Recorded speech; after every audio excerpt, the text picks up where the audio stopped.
These days, when people hear the name Bobbi Althoff, they tend to remember this, Bobbi Althoff. Wait, what's your type? Just men with a lot of money. That's it? Yeah. And not this Bobbi Althoff. The reason I fell in love with my wife is she seriously has the cutest laugh in the world. I'm gonna try to get her to laugh so you can see what I'm talking about. Hey, Alexandria, did you hear about the claustrophobic astronaut? He just needed a little space. In next to no time, Bobbi Althoff transitioned from being one of the most wholesome TikTok moms making family content to a divorced podcaster hosting the likes of Drake, Offset, Kevin Durant, and Jimmy Kimmel. For a while now, Bobbi Althoff has been one of the most talked about podcasters in the industry. And yet, despite that, people can't seem to shake the feeling that she cheated her way to the top. It was first called So You're Rich. Was it? Yeah. And I was interviewing rich people. Money, a recurring theme. I didn't grow up with money. I am on a lifelong journey to get money. Let's get you up to date. For anyone who didn't use TikTok back in 2023, Bobbi Althoff appeared out of nowhere and became famous.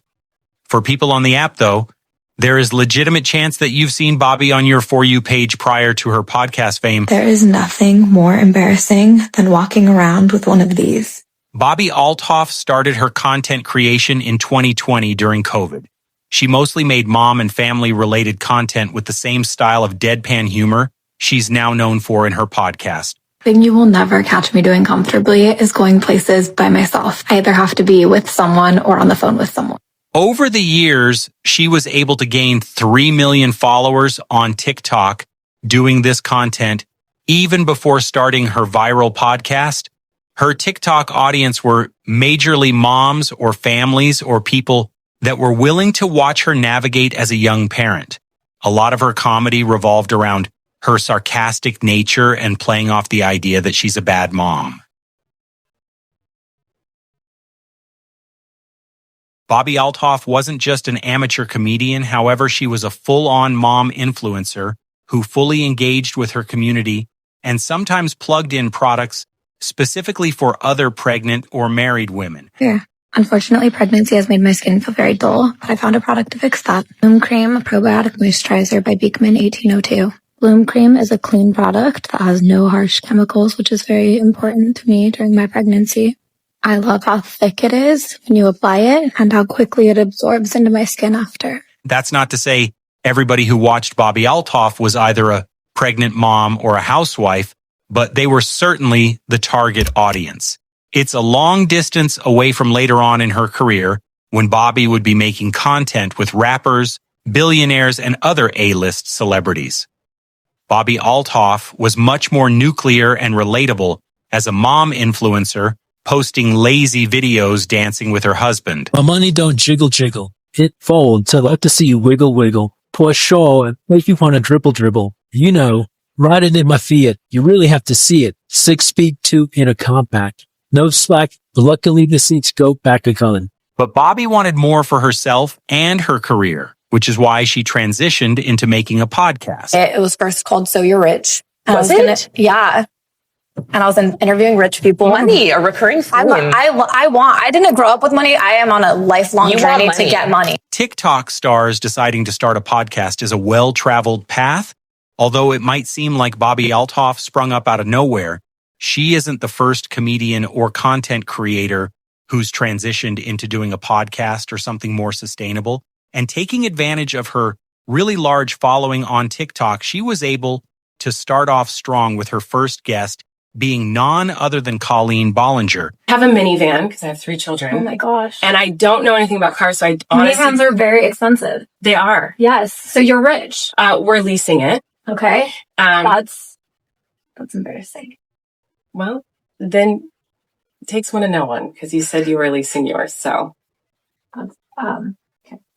I'm really insecure about that. At the time, Bobbi Althoff had no idea how difficult it would be to get celebrities on her podcast. Whilst the plan was never to get A-list celebrities, even securing C-list and D-list celebrities was a struggle, and a Colleen Bollinger going through her own cancellation at the time was all she could get for the first episode of her prospective podcast.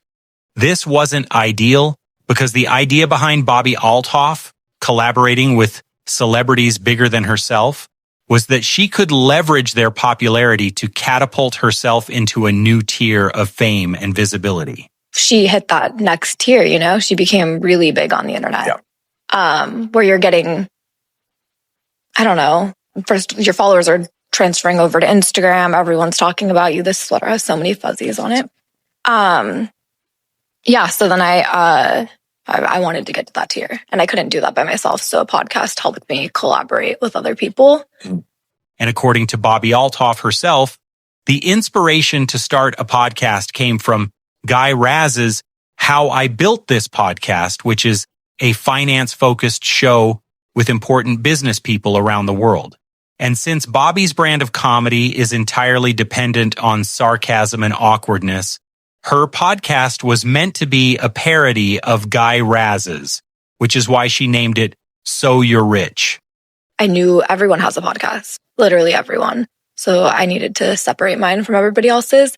So mine just was going to be a parody. Of How I Built This. Of How I Built This, yes. And what'd you call it? So You're Rich. But Colleen Bollinger not being the ideal guest for her podcast wasn't the only hurdle she ran into with the first episode. Much like a lot of people on the internet today, when her management team got a hold of the recording, they didn't think it would perform well, and that initially discouraged her against releasing the episode. But believing in her own work, she put out clips from the interview on TikTok, and they went viral, which gave her confidence to release the entire episode on YouTube under the new podcast name, The Really Good Podcast. The title and thumbnail design were amateur level at best, which suggests that Bobbi Althoff indeed did not have a lot of help starting out. It did, but for me, because I didn't have a podcast and I didn't upload it to actual Spotify. I didn't know how to. I was doing everything on my own. However, as mentioned before, the real difficulties for her was trying to secure guests. She used to offer her followers $300 to help tag a celebrity to her post, or she would drive into LA once a week hunting for guests. I'm a mom, so I had to I would drive to LA once a week and find people that I'd pay $300 to be on my podcast. As bizarre as it might seem, her strategy worked because her second guest was respected comedian Rick Glassman, and her third guest was Funny Marco, which would end up being the episode that gave her the visibility she wanted, since Bobbi Althoff and Funny Marco had similar styles which complemented each other more than anyone expected. What do you think about Tupac? What do I think about him? He's a lovely man. Are you going to his show today? Are you? Yes. Was that the wrong answer? Both the episode itself and clips from the episode went viral, and it led to one of the biggest and most unexpected opportunities that could ever come Bobbi Althoff's way. Very cool. But yeah, then Drake liked one of the videos I had uploaded and he followed me. I didn't realize it at first. Marco called me and he was like, Bobbi, look who just followed you. So I filtered it to verified only people. And I was like, oh my God, why would he follow me? He's like, he liked the video. And I was like, okay, I'm going to shoot my shot to Drake. I don't know how this, I thought the chance of him replying was 1%. And then the chance of him saying yes was 0.000. Yeah. I was like, there's no way. So I was like, come on my podcast. I said, when are you going to come on my podcast? And he said, game right away. He was ready to do it. Now, whether you believe that story or not, getting Drake on your podcast is an incredible achievement, even for seasoned podcasters. The very first episode of Bobbi's show was uploaded to YouTube in April of 2023, and by July, just 3 months later, she was literally in bed with one of hip-hop's biggest superstar. Either she is an industry plant who had the opportunity handed to her, or she was just incredibly lucky. Whatever the truth may be, the podcast episode was a hit. What's the nicest thing a guy's ever done for you?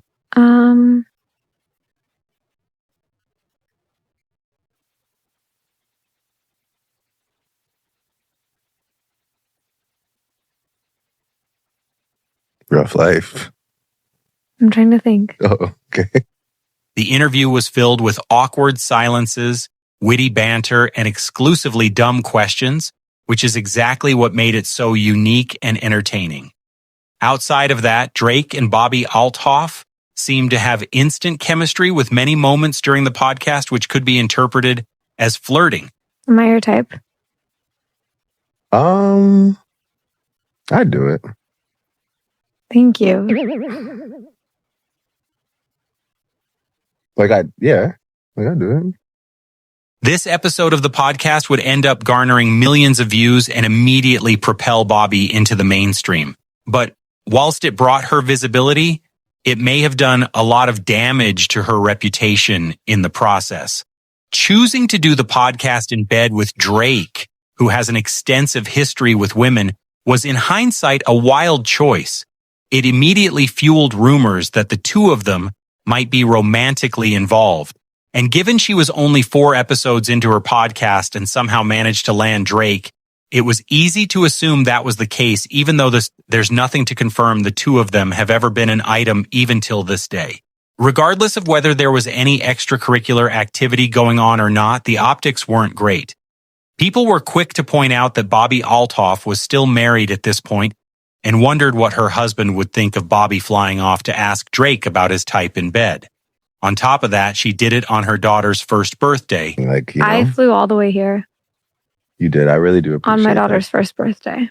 I wasn't going to bring that up. Mm-hmm. You missed your daughter's first birthday for To be here. Dark. Regret that you'll never be able to undo. Yeah. Horrible parenting. Getting out-parented by Drake was yet another bad look. And the controversy over Bobbi Althoff missing her daughter's first birthday has followed her like a bad smell ever since. Whilst people do blow the whole thing out of proportion, it's mainly her own fault because she often talks about how proud of a mom she is and how the comments about her parenting doesn't bother her. I think that when it's an insecurity I already have and then people comment it, then that hits me harder than if it's something that I know is not true. Like when people say I'm not a good mom, I'm like, okay, that doesn't bother me because I know that's not true. Yeah. But despite comments about her parenting not bothering her, she does sometimes also get incredibly defensive when talking about the controversy. The number one thing that I see in every comment section is she left her kid on her first birthday to interview Drake. That is I'm like, 3 days before her first birthday, I threw a huge birthday party for her because her birthday was not on a Saturday. I had all of our family there. She was 1. She's not going to remember that. My parents worked on so many of my birthdays, but that is people's biggest critique of me is that I left my daughter on her first birthday. Like that makes me a bad mom because I interviewed Drake on my daughter's first birthday. I would interview Drake on my daughter's first birthday and throw a party separately. Bobbi makes a good point here, and like we mentioned before, people do tend to over-criticize her on this one issue. But despite not caring at all what people say about her parenting, she keeps finding excuses for it and coming off as extremely defensive. It's truly, even if I worked at McDonald's, it's work. If I have to work on her birthday, she's also 1. It's what part about she's 1 do they not? They're saying first birthday. I would imagine they know first means 1. 1 means they don't have any memories. She can't tell me what she did.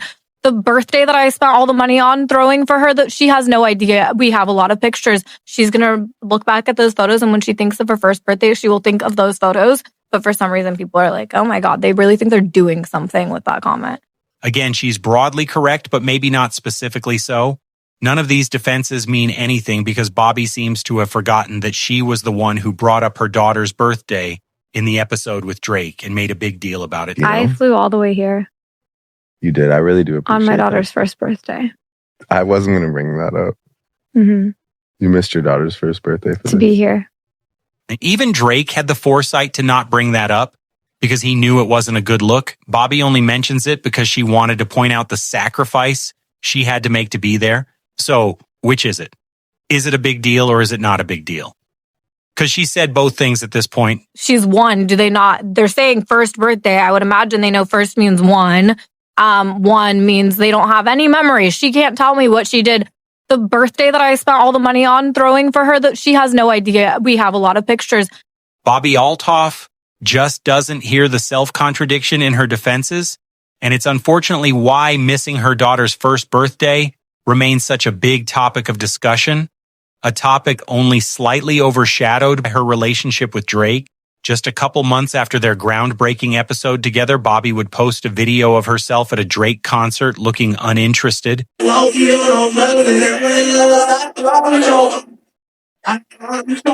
Since looking uninterested was her usual MO, it felt wrong to read too much into the video. But as it turned out, there was indeed trouble in paradise because shortly afterwards, Drake would block and unfollow Bobbi on Instagram, and she responded by unfollowing him back and deleting the interview episode off her channel. This fueled the affair rumors despite the obvious falling out. However, in January of 2024, Bobbi played down the beef by complimenting him. So Drake came on, and what was the beef? What was the thing? What was the thing that went viral with you and Drake where they're like, the unfollow? What happened with that? Why did he unfollow you? I guess we'll never know. When's the last time you talked to him? Like a couple weeks ago, maybe a month ago. So that's your homeboy for real. He's breaking news. He's a very nice person, and he's definitely clearly changed the trajectory of, that was a big word. He did change it. My whole career. So I found out about you from him. So I think either him or Funny Marco, but both of them definitely changed my whole entire life. And whilst it seemed like Drake and Bobbi would never collaborate again, they shocked the world in September of 2025 when Drake turned out to be the first guest of Bobbi's new podcast, Not This Again. In it, Drake revealed that the reason they did have a falling out was because he felt like Bobbi was blaming him for all the turmoil that was going on in her personal life at the time. You made me feel like our interview was the reason that your life was bad. Yeah, but I wasn't. And then I just said, well, I'm going to get rid of the interview then, and you don't ever have to see it ever again a day in your life. And I said, great. And I just deleted it immediately. And people were like, why didn't you archive it? I was like, I don't ever want to see that again. It's gone. But yeah, no, I see now from your perspective why you felt like that, but that's not how I meant it. I was just mad at you because I was going through stuff. Just like the first time they collaborated, this episode has since garnered millions of views. Drake and Bobbi were able to fix their relationship in real time by having a therapy session on her podcast. And although it may have inevitably awoken the noise about a romantic relationship, it's still largely a positive that Bobbi appears to be on good terms with her biggest ally in the industry, even though that seems to have come at the cost of her marriage because just a couple of months after her initial interview with Drake in July 2023, she and her husband, Bobbi Althoff, would file for divorce. She released a statement on Instagram saying, "As most of you have heard, Corey and I have filed for divorce. As sad as I am right now, I am so thankful for the time I got to be his wife. Our girls are so lucky to have him as a father, and I am so lucky to be able to co-parent with such an incredible father and person. While our relationship did not work out as husband and wife, we will always be friends and I will always love him." The divorce papers cited irreconcilable differences and noted that the couple were officially split up in July 2023, the same month as the Drake episode. Unlike so many divorces in Hollywood, however, this one wasn't messy as they were able to complete the process in next to no time and agree on joint custody for the kids. I'm pretty new to my kids not always being in my house and sometimes being at their dad's house. So he has them 3 nights a week. And given the fact that she married so young at the age of 21 to her husband who was 9 years older than her, it's likely there were other problems in the relationship outside of Bobbi's fame. She's even acknowledged that she was probably too immature for him. But we weren't good together. And I was 21, he was 30 when we met, and we were just at two different. I was so immature. So immature. I will give him that. And she claims to have become a better mom as a single parent. Me as a mother has grown so much after becoming a single mom. But Bobbi Althoff's complicated personal life isn't the only reason so many people don't like her. For some, it's as simple as Bobbi Althoff being a creator they don't find entertaining, talented, or funny. Bobbi Althoff herself even admits to not knowing what her appeal is. What do you think is your appeal? Why did you think you became a thing? I'm not sure. I don't know. She answered the question exactly the same way her haters would, which is part of the problem. She also admits to doing little to no research ahead of talking to her mega famous guests. Her interviewing technique. Just no research, show up, and ask questions. Awkward and dry conversations might be her style, but it ultimately becomes her biggest problem when people get sick of it and feel like they're wasting their time and not really learning anything about her celebrity guests. And Bobbi herself seemed to be dealing with the imposter syndrome. You set out to be like a comedian, basically. I mean, that's what I'm trying right now. I don't know. Yeah, I mean, clearly it's comedy. I feel like I never say that because I'm aware of the people who don't think I'm funny, and I don't want to like be like, oh, she thinks she's funny. So I just say like, I don't know what I'm doing. And when people didn't find her funny, the opinion began to shift from Bobbi disarming her guests with deadpan humor to her trying to embarrass celebrities much bigger than she is for sport. How? You knew I was coming. You knew I flew all the way to be here for you, and you could have said, oh, hey, do you want anything to eat? You're coming over around I didn't dinner want time. you to think that it was something else. Okay, I maybe didn't then you could want have to just give you that not- impression you that should I have was not on had some food like. yet. You should have waited to eat until I left. No, I think me eating. Or by in- the time you started eating, you could be like, hey, are you hungry? Can I get you anything? And I think- would have said no just to be I cordial. think but me that eating it in would have front of been, you lets you know that like you're not my type. And this all culminated in her episode with Offset, where he would roast her back, much to the delight of her haters on the internet. You need a little bit of seasoning. You ain't got no seasoning, man. You like a plain piece of chicken just on the thing, you pull it off, and then you serve the dish. You need some motherfucking seasoning, man. Damn, I'm trying to get you to play. You lost in the sauce. You ain't shaking my hand. We finna get you to 25 million. You know what I'm saying? Just a little have sprinkle a great day of seasoning. Offset. Just a little seasoning. All right, you can leave now. This is my hotel. I paid for this motherfucker. You can leave now. See how that worked? And later on, Offset would describe this as simply giving her a taste of her own medicine. I just wanted to give her a taste of like herself too, though. Like, you asked me a crazy question, I'm gonna reverse it to you. And I know you ain't gonna be quick as me. You just ain't smart as me. It's just like, you not know, all your interviews, ain't nobody cut. They just laugh or like, Right, like it's like the joke's always on them. yeah, not on me. I'm also doing my research and see what's going on. I ain't never walking into nothing blind. Ultimately, Bobbi's casual approach to interviews can either be charming or annoying, depending on how much you like her. It's also led to fans sometimes accusing her of stealing her comedy style from other creators like Amelia de Moldenberg and longtime collaborator Funny Marco.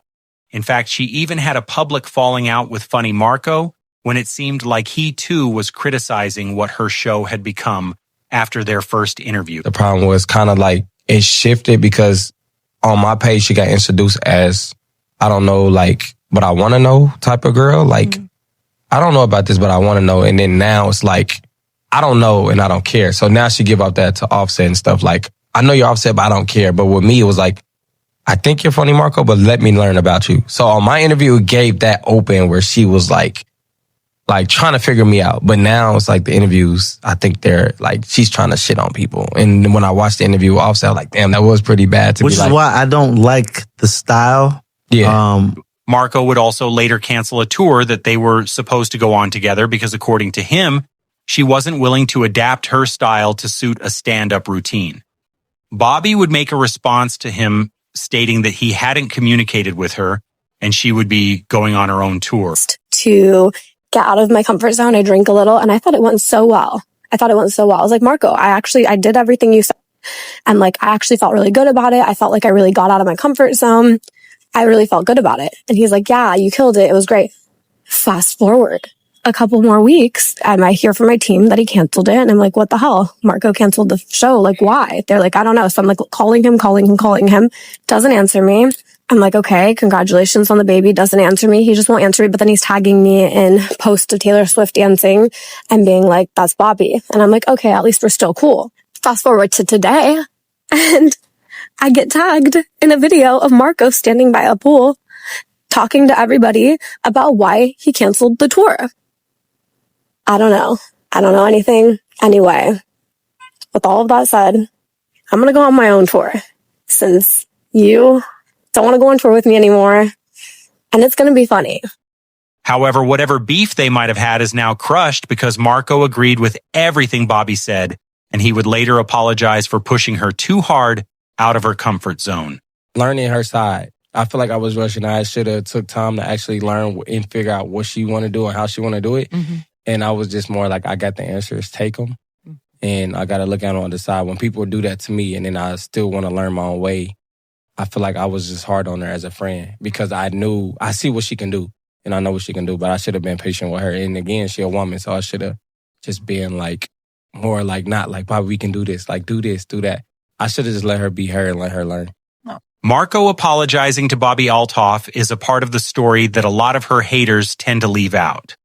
As someone who's practically new to the industry, she sometimes struggled to say the right things in interviews, which is why she's admitted to getting media trained. But at the same time, it also signal boosts the industry plant conversations, which she was confronted on in her interview with Keke Palmer. I think industry plant is. It's like somebody that has been like, that is tied to someone else in the industry and uses those connections to capitalize, and they like have zero talent. That makes more sense than what I thought it was. So I was like, what did you think it was? I don't know, like the industry like comes in and is like, hey, like we pick you, you're going to be the next. I don't know. Yeah. I don't have any ties though. So I would love to have had ties. I feel like my life would have been a lot easier if I had ties.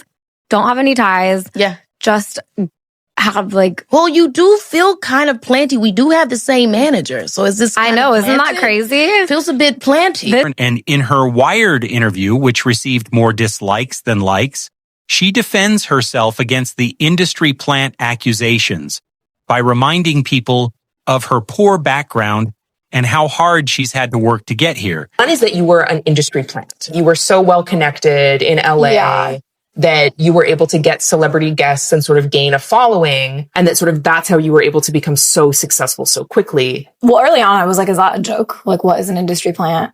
You guys, Right. and I would just play into it because I was like, there's no way people actually think that. But then I realized, like, what people actually People think that. actually, no, I Which- did my reading. They actually Yeah, they really do. And I think that it makes sense. Like, from an outside looking in perspective, I can see why they would think that. But I've been a hard worker for my whole life. Like my first job was when I was 16. When I was in high school, I would go with my parents to the houses my dad would work on and clean the houses with my mom. And like, I would skip out on football games and stuff to like do that to make money. Even during COVID, I was selling face masks on Etsy. That's a hustle. Oh, I was like 8 months pregnant and I had a sewing machine my mom bought me. And part of the reason for the industry plant allegations was just how often she used to talk about money.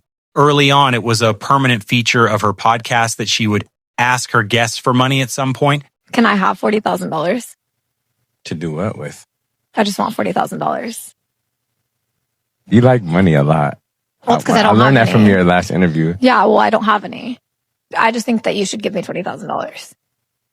I mean, I could, I know you could. but it was just at a bad example. What? Because other people would ask you for Yeah, 20,000? every podcaster on the planet. Okay, let's just say right now on the record, no, he's not going to be giving me any money. Okay, and then off the record, can you give me $20,000? Under the table, like Yeah, you really think I'm an under the table guy? Yeah. I'm not. please. No. 10,000. No. How much money means nothing to you? Like, what's an amount that you can just hand out and you're just like, no biggie? I don't know. I feel like I don't want to sound Oh my gosh, it's that much. inconsiderate. Okay, whatever the number is, can you give it to me? Sure. You can. Yeah. I'll get it for you right now. And what really upsets people about this is that she seemingly has no passion for the work that she does because she's admitted multiple times that she only does it for money. And then I was like, I'm going to start a podcast because I heard you could make a lot of money from having a podcast. And I was like, that'd be fun. Oh, so this is easy game. How did you start the podcast? How did you become an influencer or creator? Just wanting to make money. Do you have a plan? You're doing that thing What thing? where you're looking at me, waiting for me to fill the void. I'm not filling the void. You want to make money. I thought you were going to go Yeah, deeper on exactly. that. You thought I was going to go deeper. Yeah. That was the deepest. And there's nothing wrong with her being purely motivated by money. If anything, that's extremely relatable. But indirectly admitting that she has no passion for it beyond trying to make money forces the audience to view her and her work through a cynical lens. At the end of the day, whether she was just lucky enough to get important guests right from the off or she really is an industry plant, the problem people have with her is that she doesn't come off as authentic. And even though the constant criticism she faces is blown way out of proportion, people still can't shake the feeling that she's being forced into popularity. What I'm working towards right now is either having, a late night show or having, I would love to get into acting, not like dramatic acting. I don't think I'm ever going to be like, I can't even think of an actress right now. That's how my brain works. But, like a Meryl Streep. Like a good, no, that's not going to be me. No Meryl Streep. No. But doing dry comedy type movies and stuff like that would be my dream, or shows. Like that's where I hope you see me in 10 years. Okay. I hope that I go from D-list to A-list. That's my goal in 10 years. From D-list to A-list. Yes. The Bobbi Althoff 10 years. That's achievable. If you enjoy this video, do well to like, subscribe, and share.